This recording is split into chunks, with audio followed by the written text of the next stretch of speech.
अगर आज के दौर में किसी भारतीय टेलीविजन शो की बात की जाए जिसने सबसे लंबा सफर तय किया है और लगभग हर घर में देखा गया है, तो वो नाम तारक मेहता का उल्टा चश्मा ही होगा। एक शो जिसने हर उम्र के लोगों को जोड़ा, बच्चों से लेकर बुजुर्गों तक। एक शो जिसने टीवी के इतिहास में एक मील का पत्थर सेट किया। एक शो जिसने हमें हंसाया, रुलाया और सामाजिक मुद्दों पर सोचने पर मजबूर किया। लेकिन आज हालात बदल चुके हैं। जिस शो को देखने के लिए लोग डिनर का टाइम सेट करते थे, आज वही शो लोग देखने से कतराने लगे हैं।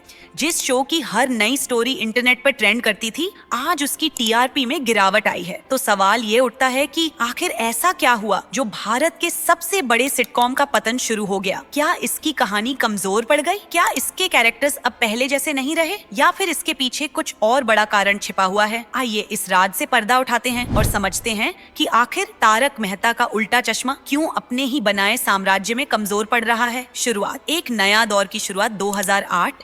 भारतीय टेलीविजन इंडस्ट्री एक अलग ही दिशा में चल रही थी, क्योंकि सास भी कभी बहू थी, कसौटी जिंदगी की कहानी घर घर की जैसे डेली सोप्स का बोलबाला था। टीवी पर वही पुराने ड्रामे, सास बहू की लड़ाइयाँ, चालाक रिश्तेदार, मेलोड्रामा। लेकिन इस दौरान एक ऐसा शो आया जिसने सब कुछ बदल दिया, तारक मेहता का उल्टा चश्मा। यह शो किसी एक्टर की जिंदगी पर आधारित नहीं था, न ही इसमें अनावश्यक ड्रामा था। यह शो था एक आम भारतीय मिडिल क्लास सोसाइटी की कहानी, जिसमें हर कोई खुद को देख सकता था। गोकुलधाम सोसाइटी, जहां हर तरह के लोग रहते थे, जेठालाल, दयाबेन, टप्पू सेना, चंपकलाल, बबीता जी, पोपटलाल, हर किरदार एकदम परफेक्ट। हर एपिसोड में कुछ न कुछ ऐसा था जो हमें हंसाता भी था और सोचने पर मजबूर भी करता था। यह शो इतना लोकप्रिय हो गया कि इसे भारत में ही नहीं बल्कि पाकिस्तान, अमेरिका, कनाडा, बांग्लादेश और यूएई जैसे देशों में भी देखा जाने लगा। लेकिन हर ऊंचाई की एक गिरावट होती है, डाउनफॉल। जब शो का जादू फीका पड़ने लगा पिछले कुछ सालों से, तारक मेहता का उल्टा चश्मा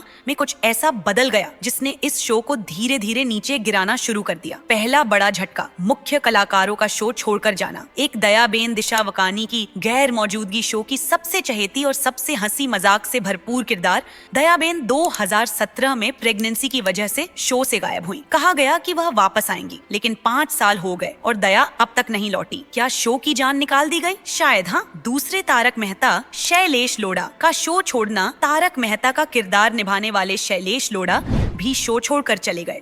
उन्होंने आरोप लगाया कि उन्हें उचित सम्मान और क्रिएटिव स्पेस नहीं दिया जा रहा था। जब खुद तारक मेहता ही शो में नहीं रहे, तो शो का नाम कैसे जिंदा रह सकता है? 3 नट्टू काका, घनश्याम नायक का निधन। नट्टू काका का किरदार इतना पसंद किया जाता था कि जब घनश्याम नायक का निधन हुआ तो उनके बिना शो अधूरा सा लगने लगा। उनकी जगह नया नट्टू काका लाया गया, लेकिन दर्शकों ने उसे पूरी तरह नकार दिया। 4 अन्य कलाकारों का बार बार बदलना। पोपटलाल, अंजलि भाभी, सोनू, सौड़ी, ये सभी किरदार समय समय पर बदले गए, जिससे दर्शकों का कनेक्शन टूटने लगा। कहानी में बदलाव, मिडिल क्लास से करोड़पति तक का सफर। शुरुआत में शो एक आम भारतीय मिडिल क्लास फैमिली की कहानी थी।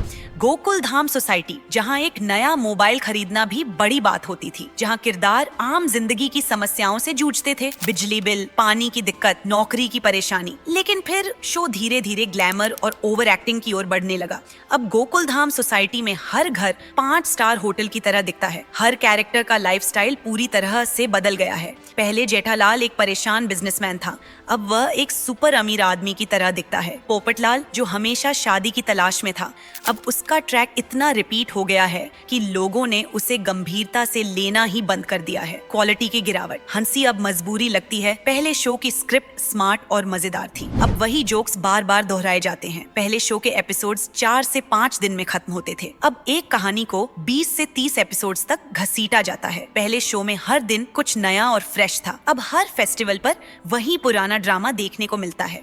तो आखिर शो बंद क्यों नहीं हो रहा? अगर इतने बदलाव और गिरती टीआरपी के बावजूद शो अभी भी ऑन एयर है, तो इसके पीछे सिर्फ एक ही वजह है, पैसा। यह शो सब टीवी के लिए सबसे बड़ी इनकम का सोर्स है। ब्रांड्स और स्पॉन्सर्स अब भी इसे सपोर्ट कर रहे हैं। कुछ दर्शक नॉस्टैल्जिया की वजह से इसे देखते रहते हैं। क्या तारक मेहता का उल्टा चश्मा बच सकता है? अगर क्रिएटर्स इस शो को बचाना चाहते हैं, तो उन्हें 3 बड़े बदलाव करने होंगे। दयाबेन को वापस लाना, या शो में उनकी जगह एक नया दमदार किरदार जोड़ना। शो की पुरानी मिडिल क्लास वाली पहचान वापस लाना। ओवर एक्टिंग राइटिंग और फेक ड्रामा को हटाकर फिर से अच्छी स्क्रिप्ट पर फोकस करना। अगर ऐसा नहीं हुआ तो एक समय वो भी आएगा जब ये शो इतिहास बन जाएगा। आपका क्या सोचना है? क्या आपको लगता है कि तारक मेहता का उल्टा चश्मा वापसी कर सकता है, या फिर अब यह शो पूरी तरह खत्म होने वाला है? अपने विचार हमें कमेंट में बताएं और वीडियो को लाइक और शेयर करना न भूलें। अगर आप ऐसे ही वीडियो देखना चाहते हैं तो चैनल को सब्सक्राइब जरूर करें। धन्यवाद।